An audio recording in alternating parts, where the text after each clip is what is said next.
Welcome to Iwaihime, from the writer of the Higurashi series. By looking at the page for this story, it looks to be quite long. Like, longer than Higurashi maybe. But it's split into chapters, so depending on how it goes, I'll probably just play like a chapter of this at a time and then maybe do something else in between, so we're not reading this one story for 3 years straight.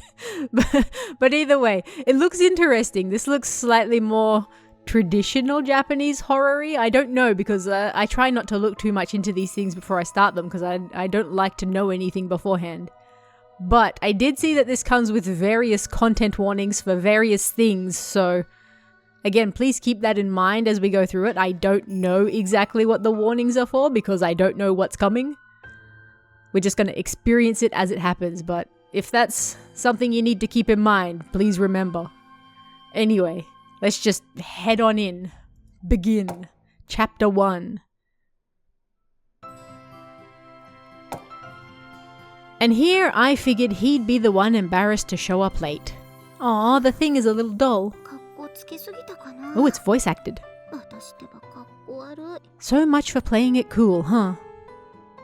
I let my enthusiasm get the better of me and arrived too early. I would have felt guilty otherwise, making him wait at some station he'd never visited after the long trip here. I feel like I need to change the speed of the text.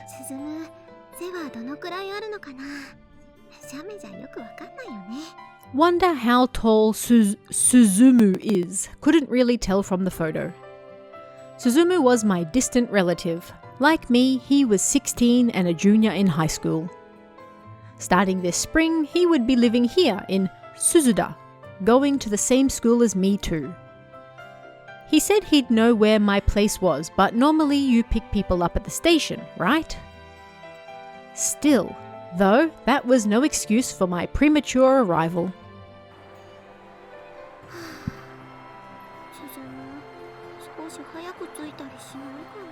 It'd sure be nice if he got in a little early.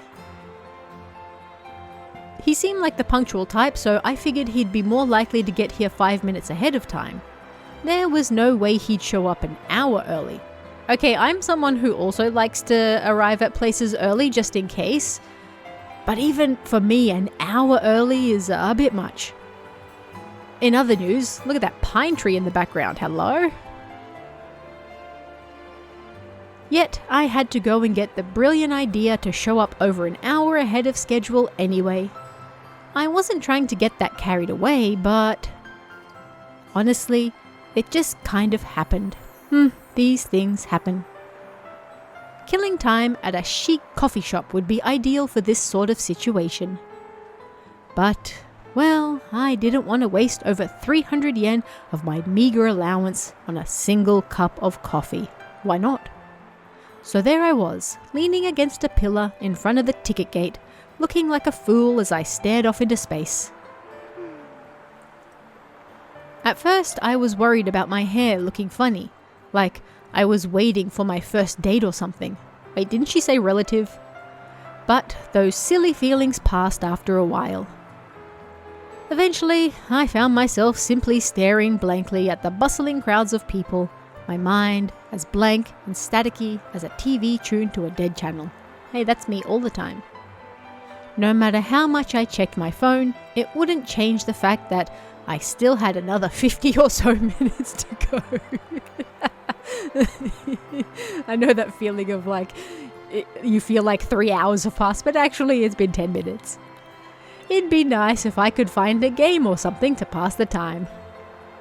But since I was still recharging MP in Wanyadora, I couldn't play it for another 12 hours. Ah, yes, the free-to-play grind.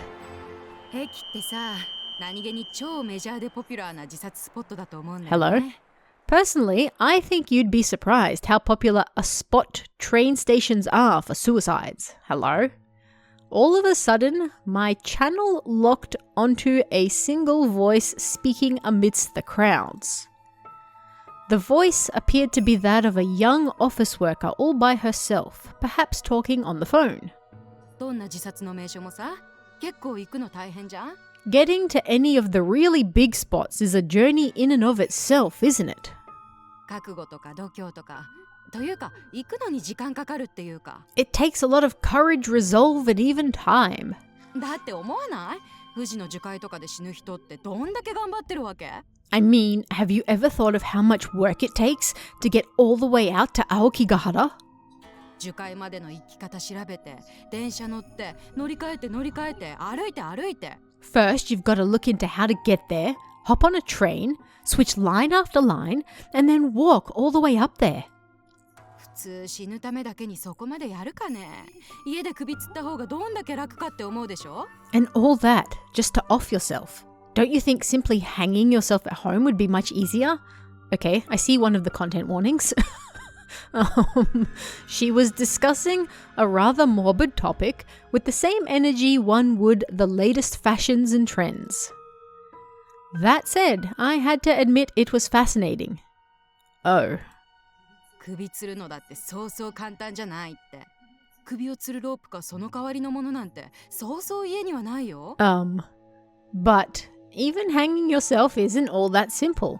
Most people don't have anything thick enough to do the job lying around, do they? Now that she mentioned it, I couldn't think of anything at my place that could support my weight. Going to the store to get a rope or something? Seemed like, seemed like a fast way to kill the mood. Yeah, even just doing that took effort. 自殺ってさ、初恋の男の子に今だって告白するような勢いとタイミングでするもんでしょ？ You need to find both the right incentive and the right timing. Like confessing to your first crush, wouldn't you say? That was quite the simile. It was in no way a funny topic, yet I almost giggled. The days of seppuku, the days of sudoku were long in the past, so most these days were done on impulse. With that, I saw what she was getting at about train stations being hotspots. I'm going to avoid a lot of words, obviously. 学生でも社会人でも誰もが日常に利用している場所なわけだよね。Train stations are places everyone uses in their day-to-day lives, whether they're young or old.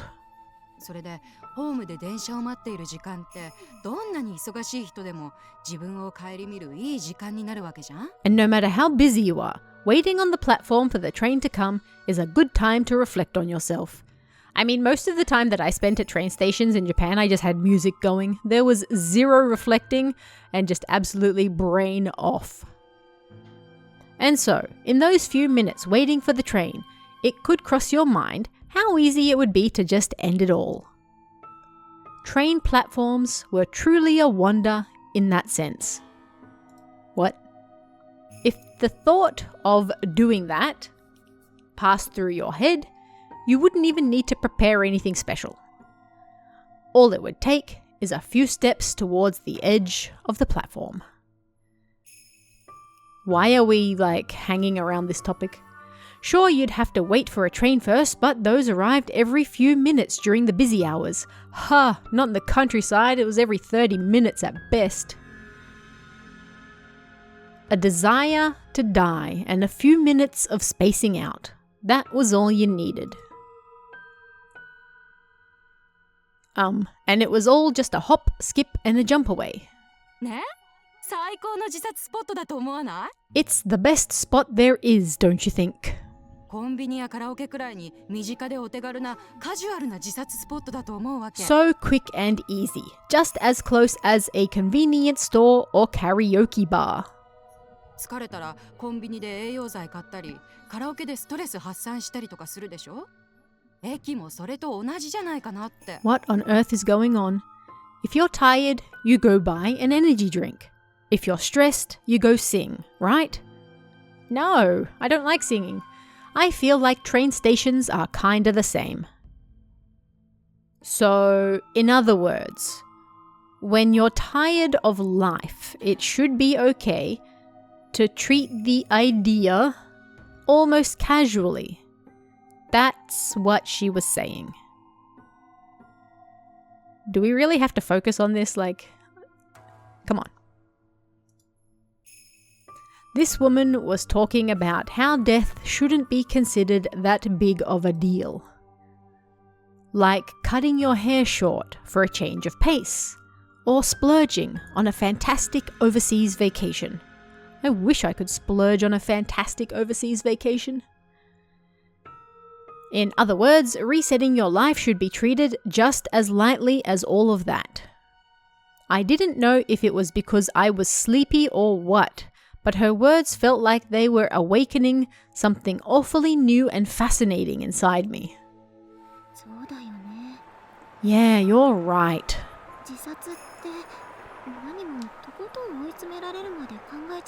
What? Maybe you don't have to be at the end of your rope to consider it after all. Like how you might just change up your hair after a breakup. Or how you might treat yourself to a makeover or a new purse on a whim. Maybe it really should be treated as casually as that. You know, I think that word is a bit too extreme. Yeah. I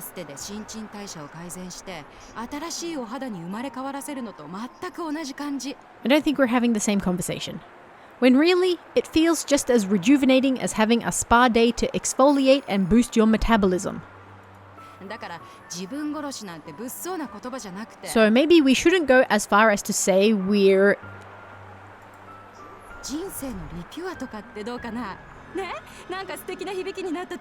But instead we're, rejuving? Is that a word? Rejuving our lives. Is it not rejuvenating? Okay, I'll take your word for it. Don't you think that has a wonderful ring to it? Rejuving our lives, huh? Yeah, that did have a real nice ring to it. It was only then that I realized the woman had been talking to me. She was leaning against the other side of the pillar. I turned around and locked eyes with her. She was an older woman in her 20s or so. Wait, what? 20s is older now? Oh my gosh. With stunning long hair and a somewhat compassionate aura around her. It's a real eye-opener, I'll tell you. It never hits you until right then just how easy it is. You feel like such an idiot for having worried over nothing for so long. Have you ever rejuved yourself? What?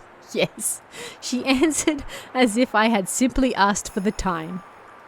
Wait, hold on a second. I felt as though my entire world had been turned upside down.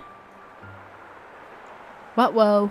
I grew as dizzy as if heaven and earth had been inverted, and the sounds of the crowds around me grew deafening, as though someone had turned up the volume on them.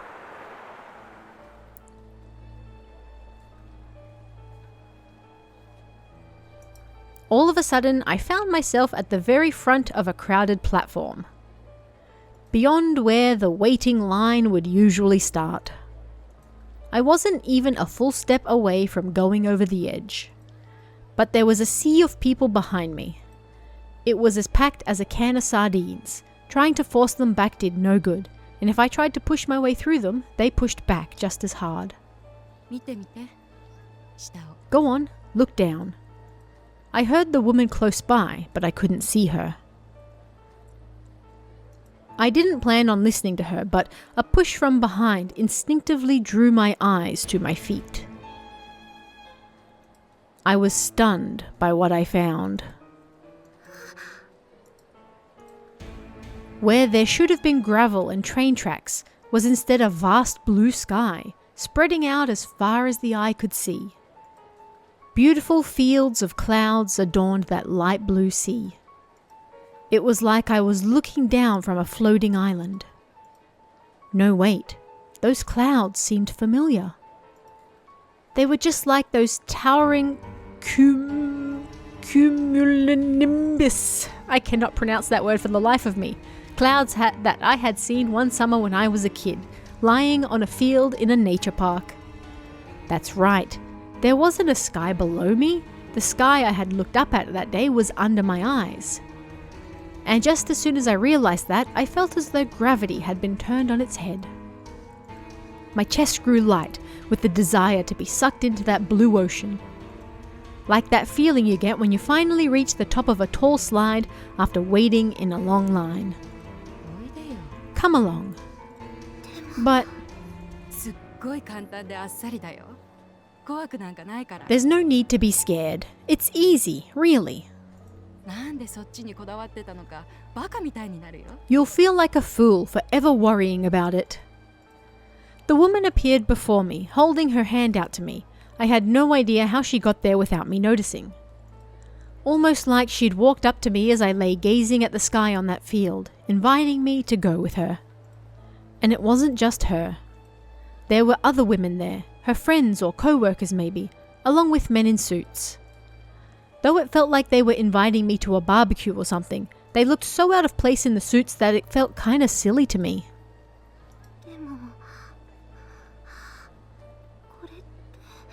But that means jumping off the platform, right? But there was an announcement signaling the arrival of the next train. And yet everyone was coaxing me over to them, their faces plastered with blissful smiles. Almost like they were telling me I'd miss the train if I didn't hurry. But couldn't they hear that screeching of metal against tracks? The train was coming. I couldn't jump. If I did, I'd... Come on, hurry up. Don't be scared. It doesn't hurt. Hurry. You're going to miss it. Everyone said that as they reached out and waved to me. Like telling me I'd miss out on all the fun if I didn't come along. But they were asking the impossible, because... hadn't they all been... crushed to pieces? Their hands, feet and heads were all crushed to pieces, weren't they? There was no blue sky, just a blanket of scattered stone, dyed reddish-brown by the elements and rust. Faded metal rails, like prison bars, reaching out into the distance. It was from there that the dead moaned, pushing through the track ballast as they desperately reached out to me. Their own buried hell beneath the stone, its residents doomed to be crushed under the weight of East passing train, unnoticed by the living, day after day. The mutilated dead moaned there in agony as they desperately sought new companions. One of them had become nothing more than a partially crushed head. Another's outstretched hand had fallen right off their arm. An indecipherable jumble of hands and feet squeezed through the stones as they beckoned me over. Chills ran through me from head to toe. I wanted to back away, but the sea of people behind were pushing back just as hard against me. No, even harder. Stop, I'm gonna fall. However, they were clearly winning. My toes had already stretched out past the platform and were trembling in mid-air. I stretched my arms as far as they could go, grabbed onto someone behind me, and held on for dear life. But the encroaching wall of flesh kept pushing. By this point, my heels were already halfway over the platform. The eyes of the mechanical carnivore gleamed as it grew closer. Mechanical carnivore is an amazing way to describe a train in this situation. Like, that is actually moi. Mechanical carnivore. The train rushed forward, crushing the moaning dead underfoot as it did. The screams of the damned joined in chorus with the metallic screeching as the train approached with its fierce velocity. It'll swallow me whole if I don't get out of the way. But just then, I found myself dancing in midair. At that moment, the stone graveyard of the suffering dead suddenly transformed into that magnificent sky once again. I couldn't tell if I was falling or floating. Congratulations, Congratulations. Everyone stood on that field of grass under the sky, their arms raised as if in celebration, and waited for me. I fell gently into their clutches. Almost like I was light as a feather. Their countless hands caught me comfortably. See? That wasn't so scary now, was it?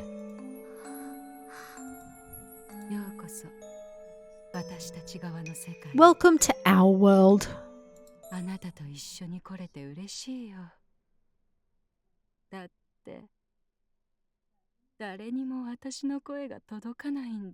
We're happy to have you. After all, no one can hear us.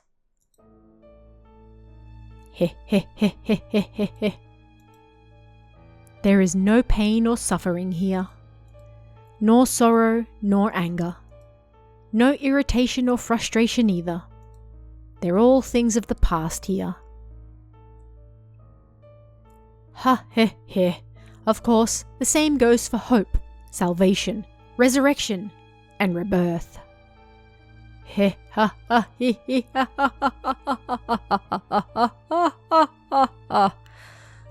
Indeed.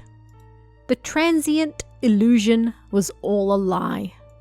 The sky, clouds, field, and people who welcomed me all vanished. I was lying on the rails, bound tight by the countless hands. That's right, I was a sacrifice to the steel behemoth. Okay. My body was gnawed down to nothing by the jaws of the train in the blink of an eye. All my bones broke with the sound akin to the crunching of a candy bar. I heard that with the ear remaining on my... Naturally, not even my head could escape those steel jaws, of course. Who would have thought that sound could be music to one's ears? Crunch smash. What a pleasant sound, like sinking your incisors into the skin of a crisp, candied apple. That just sounds like pain for my teeth. It was a bit of a surprise to discover how gratifying it was, to have my body devoured. Wait, she's the one laughing? Deep down, I understood it was an evil, detestable temptation. But, being so thoroughly gnawed at was a sensation both satisfying and amusing beyond comprehension. You know how it feels good when you're stretching and you feel your joints crack?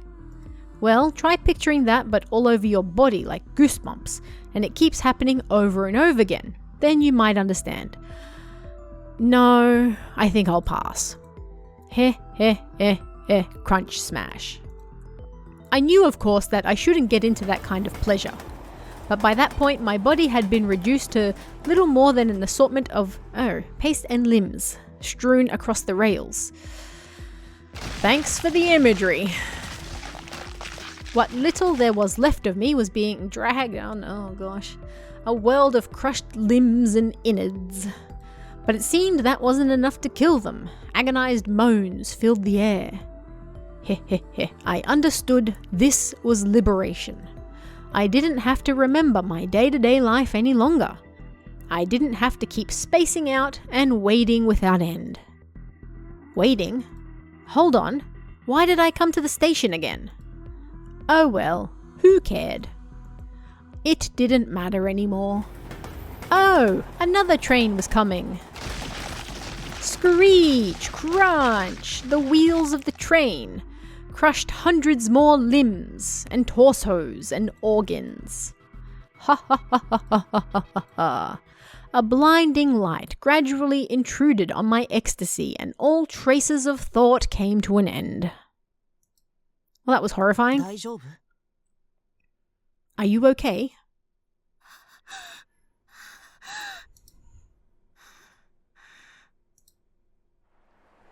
Hello.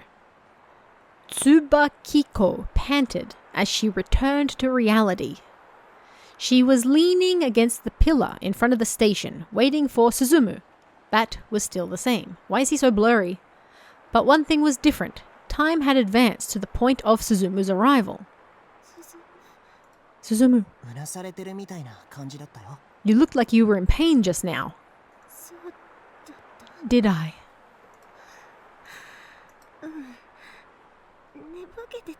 Maybe I drifted off. Tsubakiko gave a slight nod as she suggested that perhaps she'd been spacing out for so long she'd had a waking dream. Are you alright? Do you want to rest a bit?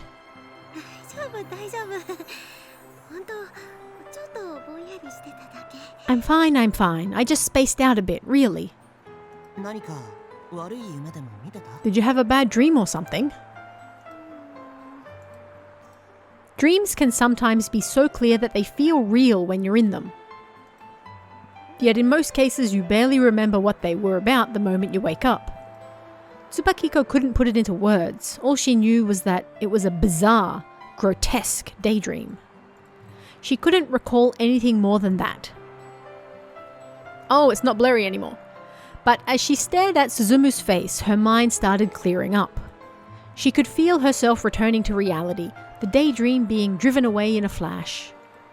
She had already completely forgotten that fantastical delusion that had taken hold of her. People don't tend to retain every detail of the daydreams or fantasies they might have when spacing out, after all. Fantasies like this happen all the time.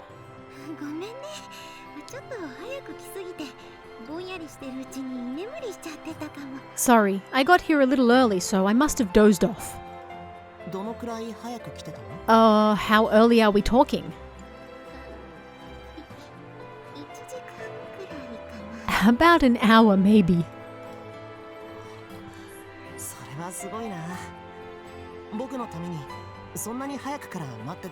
Wow, that's amazing. You waited for me that long? I'd be a little worried if someone waited that long and they didn't have to. I wasn't really waiting for you or anything.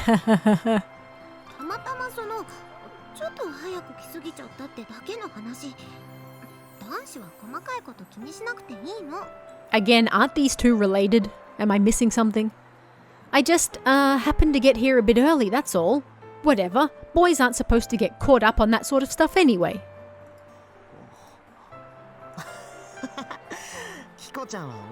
You're funny, Kiko.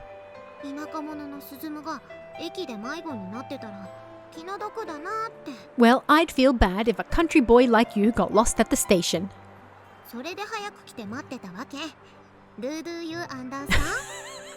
Why did she say it in English? So I came here early and waited. Do you understand? Do you?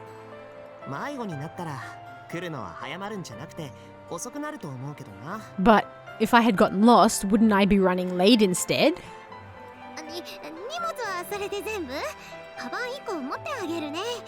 Is that all your stuff? I'll take one of your bags.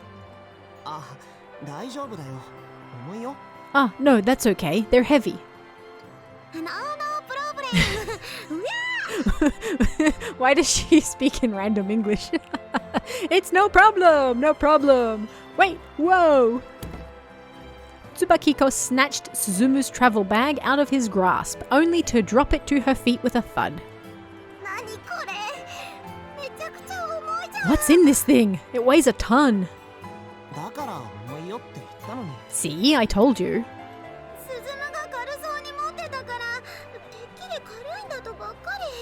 You didn't look like you were having any trouble with it, so I thought it'd be light. Is your backpack any lighter? I'll carry that instead.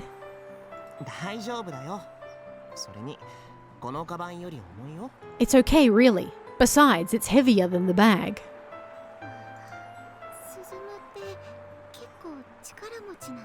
Man, Suzumu, you sure are strong.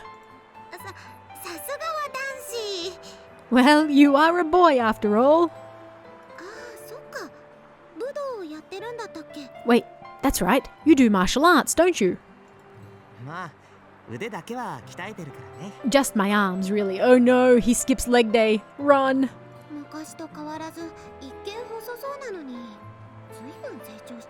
You look as thin as you used to, but wow, you've really grown. Same with you. This whole conversation's weirding me out more than the entire grotesque start. Again, aren't these two related? I can't believe how cute you've gotten. Oh my god.